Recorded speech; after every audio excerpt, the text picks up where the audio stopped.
Thank you so much. Thank you for having me today. And this evening. I'm really happy to be sharing our work with you, work that you helped contribute to from the outset to provide guidance and information on. So my goal today is to go through who we are and what we do at Action Canada, and then show you some of our materials, and then really walk through some of the teacher guides that we have created to make sure that you have a good overview of what the materials look like, and then very happy throughout to take questions. So feel free at any time to intervene, to jump in with any questions you might have. So my name is Sarah Christine Jemison. I'm the Executive Director of the Action Canada Fellowship and the Public Policy Forum Academy. So these are two organizations that are now Action Canada's part of the Public Policy Forum. The Public Policy Forum is a think tank that's based in Ottawa that focuses on bringing together different organizations, different sectors, different people to discuss some of the major policy issues facing our country. And Action Canada also does that in a different way through this fellowship program that I'll give you a bit of an overview of. And the participants of this fellowship program are the people who are the stars of these videos that I'm going to show you. So Action Canada has been around for 20 years. And what it's looking to do, among other things, is just to address some gaps in public policy. So the lack of diversity in people contributing to public policy, the lack of younger Canadians contributing to public policy, some gaps in understanding of public policy, and limited understanding of the public policy process, as well as some concerns around rising polarization, eroding trust in democracy, and things like that. So what we do is we're a 10-month fellowship program where we bring together emerging leaders who are from all across the country, all different backgrounds, and all different sectors. And we look to develop their leadership skills to help them better understand public policy making, to give them a deeper understanding of the country, and so that they have a network of support so that they can move forward and serve the country, turn their ideas into action in whatever way that means for them, depending on what sectors they're coming from, what communities they're coming from. So what this actually looks like concretely is there are two main parts to the program. The first part are study tours. So these very lucky fellows who are selected through a very competitive process get to travel to 4 different parts of the country over the course of their fellowship year. And when they go to those places, they learn more about the region and public policy making, some challenges and opportunities in the region, as well as developing their leadership skills. And they also, over the course of the entire year, work on a big public policy project that is based on a theme, which changes every year. So for example, last year, the theme was housing. This year, the theme is sustainable transportation. So we always look at a theme that's like a major policy issue that's facing the country that they dive deep on and learn more about as a kind of case study to understand how public policy can make a difference in these spaces. And so that leads me to the Policy 101 video series, which is what we're here to talk about today. But I just wanted to give you a little bit of context as to who these fellows were, who these people who are talking about public policy in the videos are. And so you understand why we are so fortunate to be able to bring forward these voices that are diverse, people from all over the country, all different backgrounds, all different sectors. So they're bringing all that range of experience and knowledge to their answers. And also why we're very fortunate in being able to showcase the country in the videos and show the different parts of the country, because we're able to go there over the course of many years. We only get to go 4 places a year, but over time that adds up. So when we decided to create this video series, the idea was to create some materials that could bring forward the experience of fellows, knowledge of fellows, to reach a younger audience, an even younger audience than them. So they're emerging leaders, but they're professionals who are out in the world working. And so this was an opportunity to, really build a pipeline of youth who are interested in public policy. And so we thought, what are some of the essential building blocks to public policy making? What are some, key questions that anyone who's starting to be interested might need to know to be able to get a better understanding of the role public policy plays in society. So these are some of the questions that our videos answer. Each module answers one of these questions. And full disclosure, some of these we put together this list of questions in lots of different ways. Some of it was speaking to people who are experts in public policy, but also we did a little research in terms of what are some of the things that people Google the most. What are some of the questions around public policy that people Google the most? And some of these ended up being the theme of some of our videos. So for example, what is public policy? Googled a lot. What are careers in public policy? Also Googled a lot. So there was a bit of an overlap there in us being able to meet a need that we were able to identify in terms of what people were actually searching for, as well as creating some of these building blocks to understanding what public policy is. So just a few words, which I kind of touched on a little bit, but what's unique about this video series. So it really gives teachers an opportunity to talk about the importance of public policy, which, you know, shapes the world that we live in. And I think students may be just starting to understand that. And so this is really helping them understand how important public policy is to all of their lives, whether they're aware of it or not. We really worked to create comprehensive materials on public policy for teachers. So as I mentioned that list previously, and to make it as usable for teachers as possible. So we were so grateful to be able to consult with some of you over the summer as we were developing this project to make sure that we were meeting the needs of teachers. All of the teacher materials were created by one of my colleagues who is a teacher who is currently on maternity leave, so that's why she couldn't be here today. But we had an experienced teacher create these materials, and they're really created to be tailorable to your needs. So you can use a little bit, you can use one of the modules, you can use one part of a module, or you can really dive deep. You can do the entire series. There's a certificate you can use at the end if you do the entire series. But you can also do, a 15-minute segment with one of the videos to meet a need that you have in your classroom. And so as I was saying, there's a wide range of classroom activities, the entirety of which can be a class or several classes, depending on whether you decide to just use this as an overview or go deep and do one of the projects that you can do with your class. As I mentioned, the footage showcases the entire country, so it's a really nice opportunity to hopefully have students see their own community in the videos, but also to see different parts of the country. The fellows are from all different backgrounds, and so hopefully that also gives students the chance to see themselves in the people who are speaking and see that some emerging leaders who are just a little bit older than them, who look like them, who are from the same backgrounds as them, are interested and engaged in public policy, and hopefully that makes it appealing to them. And our videos are bilingual. So we created it in a way where everything is followable, is accessible in both French or English.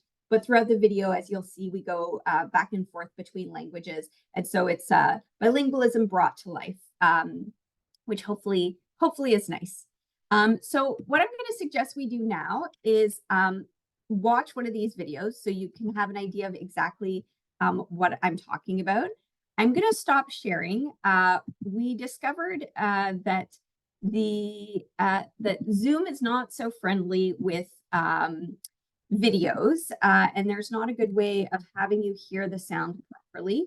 So I'm going to put in the chat the link to the video, and I'll just invite everybody to turn on the video wherever you are. I'm going to mute myself, watch it, and if you can just give me, a thumbs up or a little wave when you're done, and we'll go ahead and chat about it.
So it must feel strange for you to just sit here waiting for us as we get through.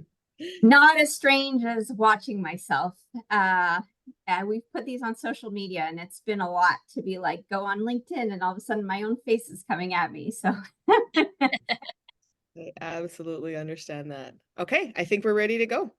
great. So what I'm going to do is just walk you through some of the resources now. And like I said, please feel free to stop me at any time or to ask any questions.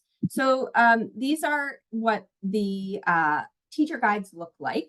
So the first thing you'll see is that there are the curriculum links for all of the provinces and territories. We tried to be as comprehensive as possible. We may not be at 100% or things may change over time, but this will hopefully give people a really good sense of what classes they might connect this particular lesson to.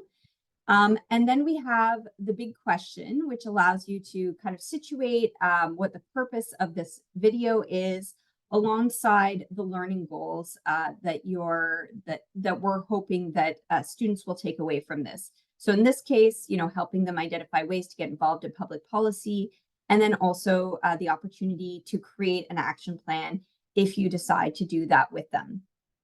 And so then this gives you the materials that you need for the course, or the class, so you know exactly what you need coming in.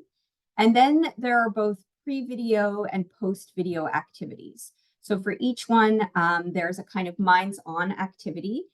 They've been broken down in amounts of time, so that really hopefully gives you at a glance a bit of a sense of how long this might take. Of course, it depends on your students and how in depth or not you go into it, but hopefully that helps with planning. So a minds on activity that's 20 minutes. A lot of them are like this one. So kind of helping students start to think through what they might be engaging with in material. So in this case, asking them to talk through their routine and then having them think about which elements of their morning routine are governed or framed by public policy, which is a lot of them. So, the food they the food they eat can be governed by policies around food labeling, agriculture, things like the food pyramid. I don't think it's a pyramid anymore, but the food guidelines, things like the clothes they wear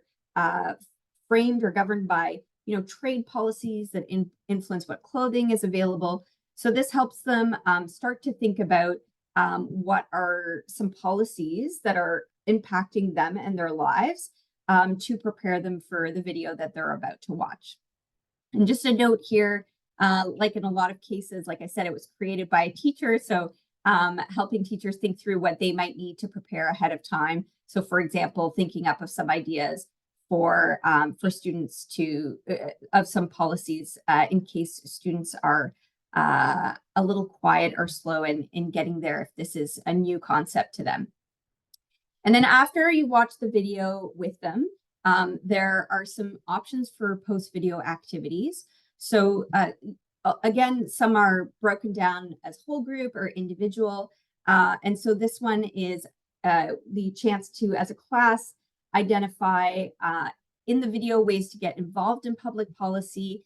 You could put these together as a class with the students taking their own notes and then asking students to think about how they can get involved and then revisit the policies that they talked about at the beginning of class and asking them, what they know about these policy areas, if they agree or disagree with what the policies are and whether they think the policies should change.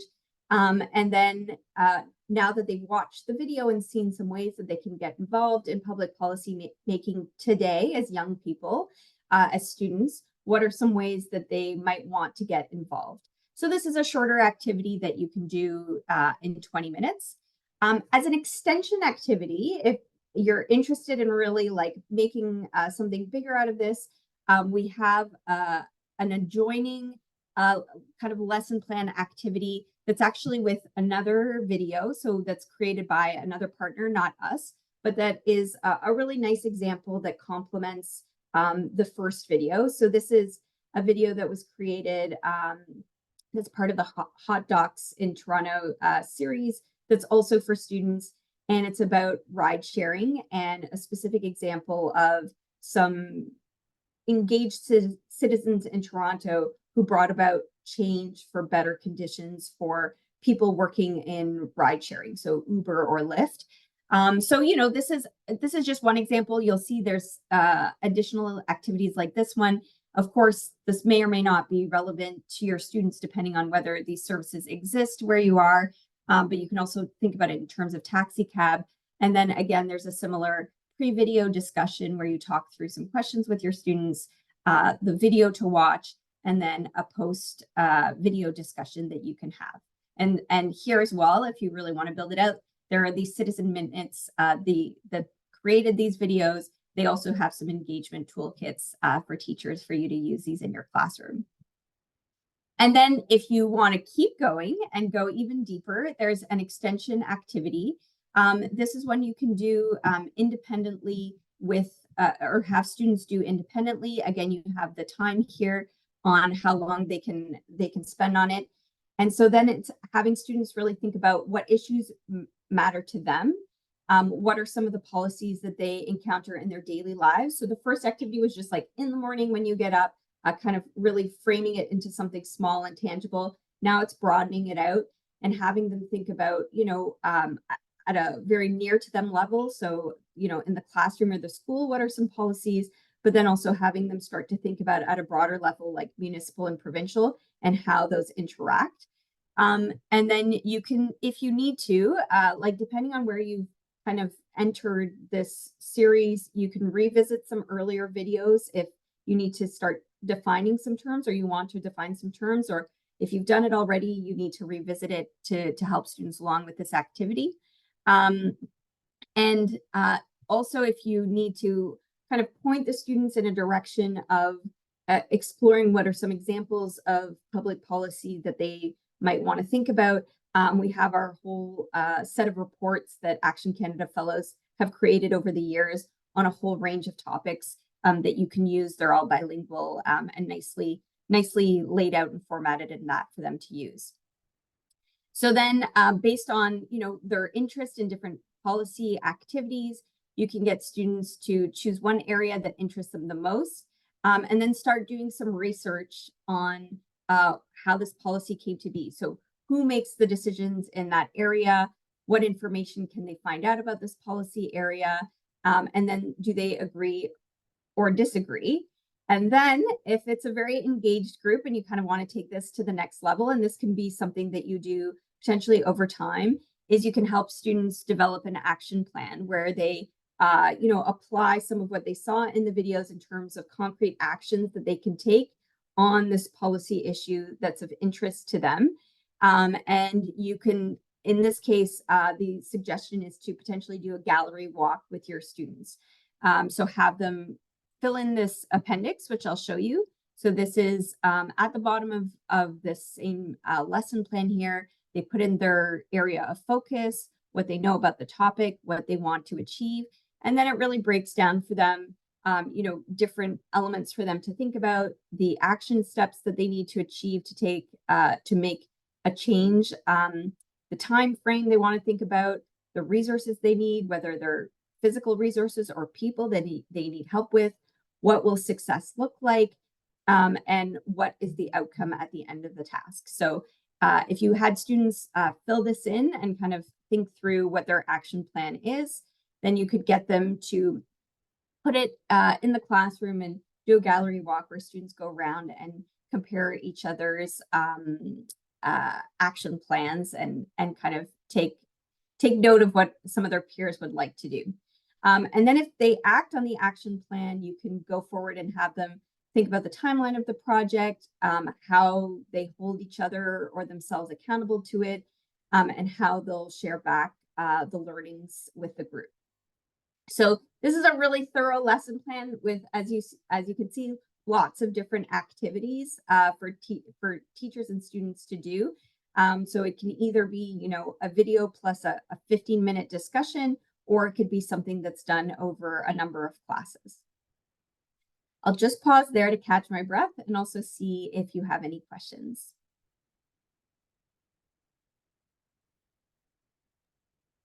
So to kind of give you a moment to catch your breath there is, I just wanted to share that, yeah, I showed the videos to my students, and I wish I had time to do a lot of these lessons. And what I really appreciate is how flexible they actually are, that you can just do, let's just have a discussion, right? Or like this is literally a major, major project that leadership students could do, that sort of a thing. So I just wanted to say that I really appreciated all of the work. You can tell that teachers did have a hand in helping to create these resources.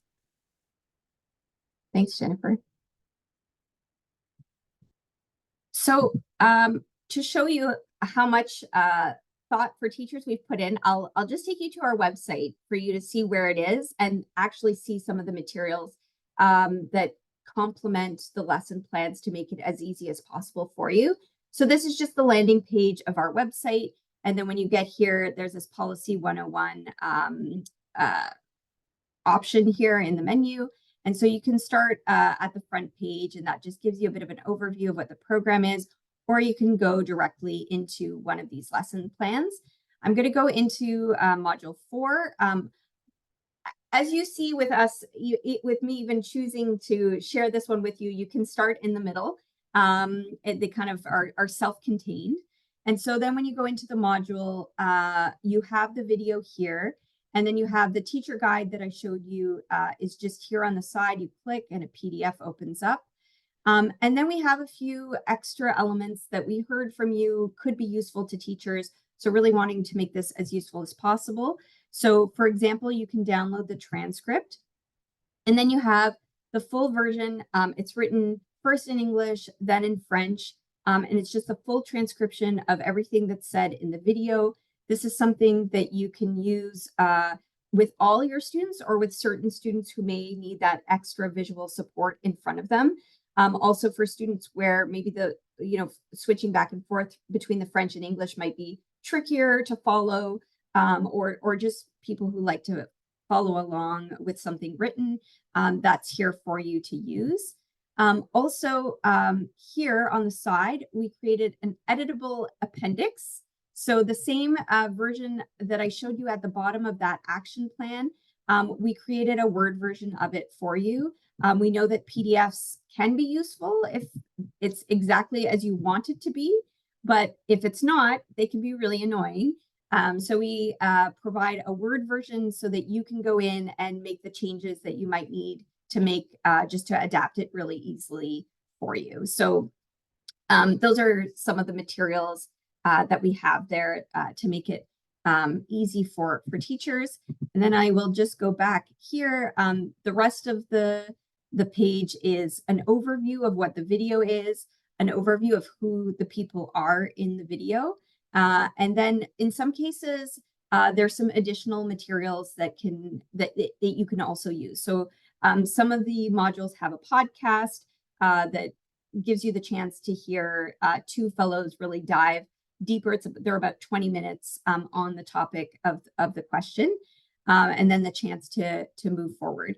I'm just going to go back and show you, go back to the main page, the certificate on the off chance, and we know that probably most of you won't have time to go through the entire series, but if ever you did, then there is this certificate.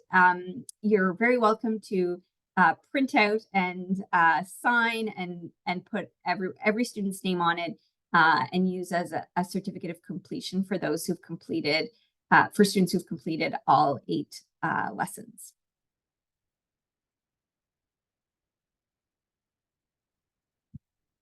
So I'm going to, just to give you another example, I'm going to, and once again, to catch my breath, I'm going to just share with you video 5 for you to have a look at as well. I'm going to put it again in the chat, and I'll just walk you through the lesson plan from video 5 after you've watched that.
Oh, see some people popping back in. There we go.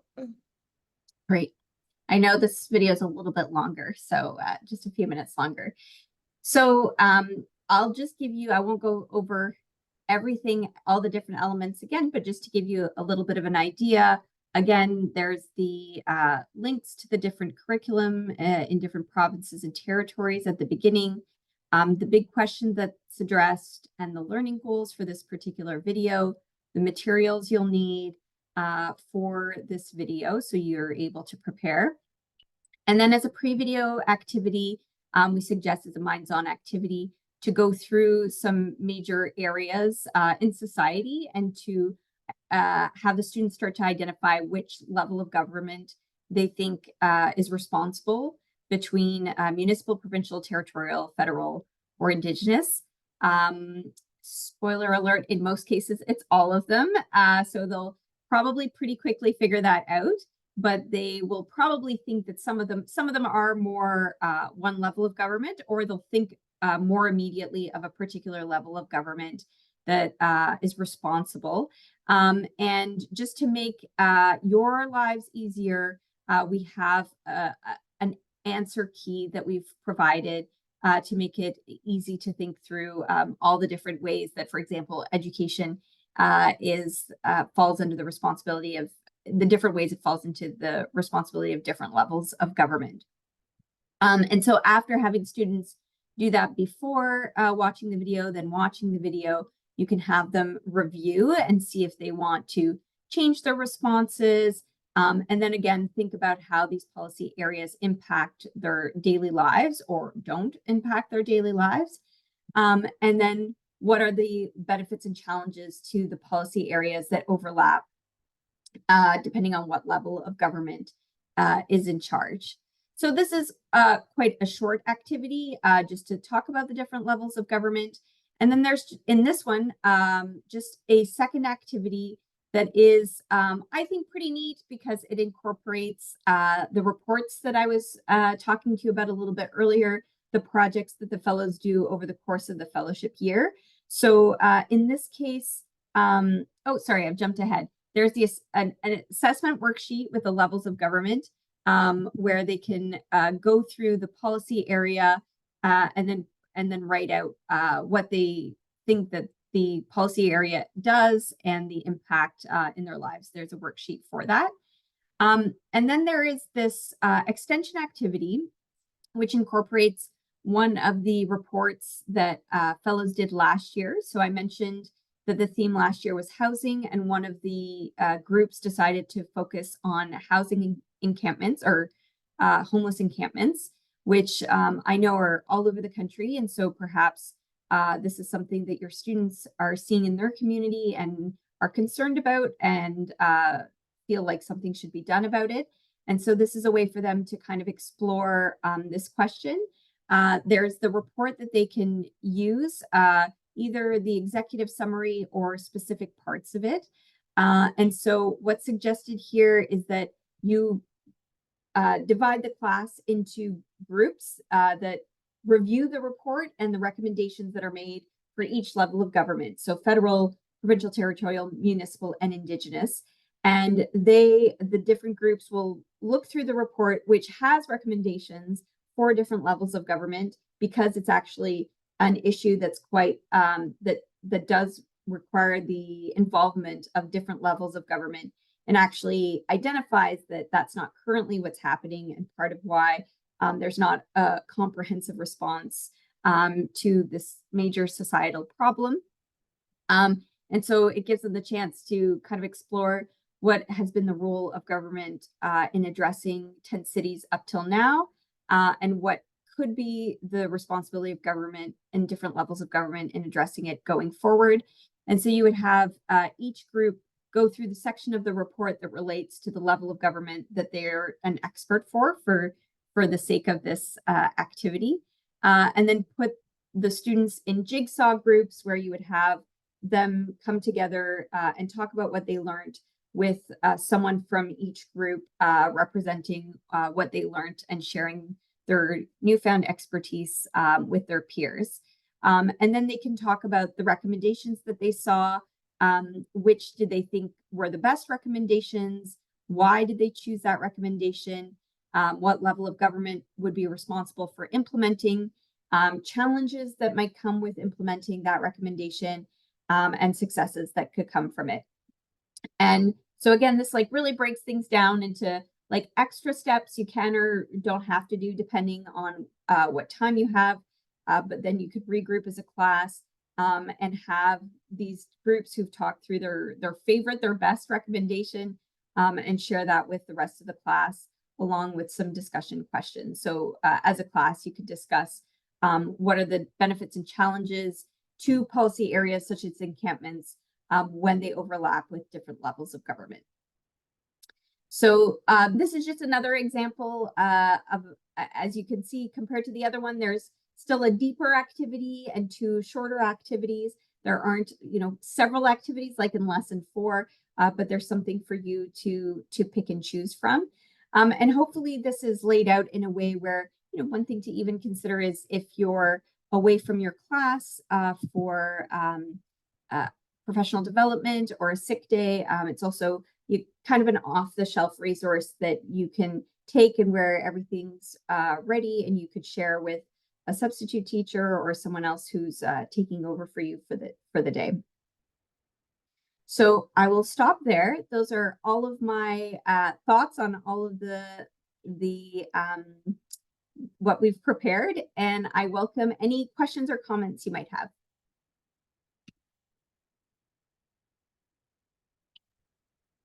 I just want to say it's really nice to see how this has come together. We saw the videos several months ago and kind of talked about how, we might use them. So to see that those ideas are really sound ideas, like the jigsaw, for example, has been shown to be an extremely effective, high-level inquiry, thought-provoking way to engage students. And so, even something as simple but really important, like you said, a word version of things so teachers can adapt, those kinds of things might not seem that big, but they are to teachers who want to take items, like you said, but maybe not do them right off the shelf, might adapt them to, a group of slightly younger students or things like that. So I can see that there's a lot of applicability for a variety of those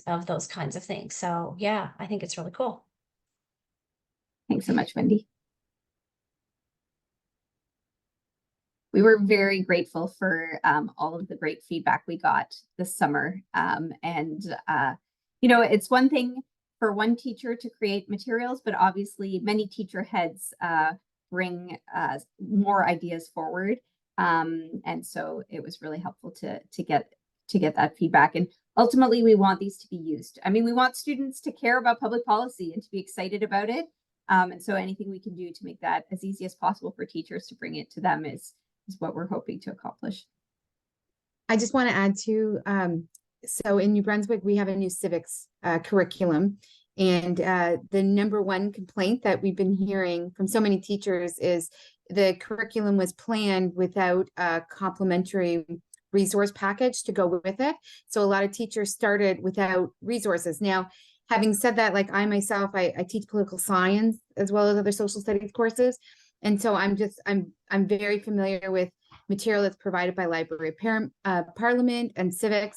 And so what's exciting about this is, first of all, I totally agree that this is something that a lot of our civics teachers who may not have as much experience with the political elements would be so thrilled to have this. But even for me, one of the things that my students love is doing committee simulations.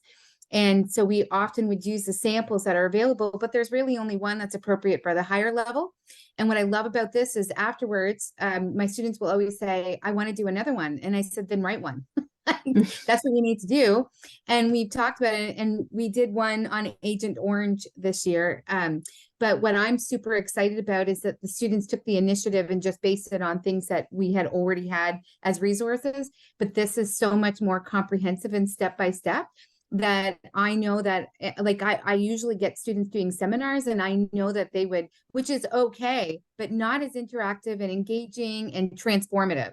And so I'm super excited about this, because all of those templates that you provided would allow students to get to the point where we would have a lot more, instead of seminars, a lot more of these simulations where they're actually writing policy. So I'm super excited about that. That's so great. We actually have one, which it depends how much you want to get someone in, or how open they are to students, questioning them. But one of the lesson plans involves like potentially inviting, a school board trustee or the principal or someone who actually makes the policy that impacts the students to come to the class and like get grilled, like have the students ask some questions. So that's one of the lesson plans. And, we were really struck when we met with you this summer. Some of you raised how your students actually really care about this. And like during the pandemic, we're really like, wait a minute, who's deciding whether we get to go to school or not, or whether we have to wear masks or not? And so that was like really cool for us to hear that they're already thinking in these terms, and it's just helping them like connect the dots they're thinking about and the terms of what it is and how that applies in society more broadly. Yeah, and I kind of love what you just said at the very end there of using a supply or substitute teacher to be able to do some of these lessons, because I hadn't really thought of that, but I'm like, I did very little subbing, but it was nice when you could actually teach instead of just showing a movie to the class. And I think that a supply teacher would actually really enjoy having a discussion with the class, showing the video, having those kind of pre and post discussions, and actually be engaged with the students. And I can't remember which module it was. Maybe it was 2, where, I appreciate that it's young adults that are talking to the teenagers. I think that makes such a difference versus like, old politicians or even their teacher. But there was one of the fellows that said, yeah, I thought public policy had nothing to do with me at all. And it was so boring. And now I like it and it's interesting. And I thought that is the perfect message for a teenager to hear is, yeah, you might think it's boring, but just pay attention. It's actually very interesting. What is the age for the fellowship for those folks? Yeah, so there's no age minimum or maximum. We say emerging leaders. So, the government of Canada's definition of young is under 35, which I'm sure your students think is crazy. And those of us who are not so young think is, maybe even beyond 35 is still very youthful. But anyway, so we don't actually have like a minimum or a maximum. Generally they have some years of experience, so they're not like right out of school, because they can draw from that over the course of the fellowship year. And we want to stay open to people who might be coming to their leadership journey at a later point in life for all kinds of reasons, but the majority are kind of late 20s, early 30s. Cool.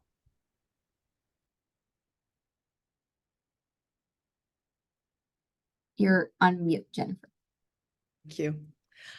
Is there something that you would recommend that we do if we kind of see this little budding leader in our classes to kind of guide them towards this? Oh, so actually, my dream for the next step of this, so maybe I'll come back and ask for your thoughts again, is if Canadian Heritage funding is renewed, I'm hoping that we can see if we can work with high school classes when we go to different places. So have one of your classes join us for a whole day and come on these like super cool days that we have, where we go to different places in a city and talk to the mayor or visit a factory, or learn about some of the challenges being faced by certain communities in a city or a town. And we would love for a high school class to join us and for them to also be exposed to like, wow, my community is like really interesting, and there's some really smart, dedicated people who are trying to make a difference. And also like it's complicated to make a difference, and there are trade-offs and there are obstacles and all these things, and for them to like learn alongside each other. So that's not like a great answer in the sense that like, it will be one class at a time over like 4 classes a year probably as we go to these different places, but would love to stay in touch if that's something of interest. And otherwise, like let them know about the Action Canada Fellowship, and maybe, you know, in a few years, they might apply. We have some people who've like known about it for years and they kind of wait for the right time. I know when you're in high school, probably like your late 20s seems like forever away. But as we know, it's not that far away. And hopefully if they're really interested, please do like reach out and let me know, because actually at the Public Policy Forum, we've done things with younger people like high school age around like polarization and things like that, and really engaging younger Canadians. So if you have some budding people who are interested, please do reach out and let me know. Perfect. Is there any other questions? Comments? Otherwise, the hour is almost up, and we so appreciate you taking the time to kind of walk us through the resources and let us know. And I know that we will definitely share that with our communities. Otherwise, thank you so much, you guys, for coming, and hopefully we'll continue to be in touch. Yes, I would love that. Thank you so much Thanks for very spending much. this evening with me. Thank you. Thank you, everyone. Have a nice evening. Bye. Thank you, Jennifer, for organizing. Yeah, you bet. Have a great night. You too. Thank you. Bye. Bye.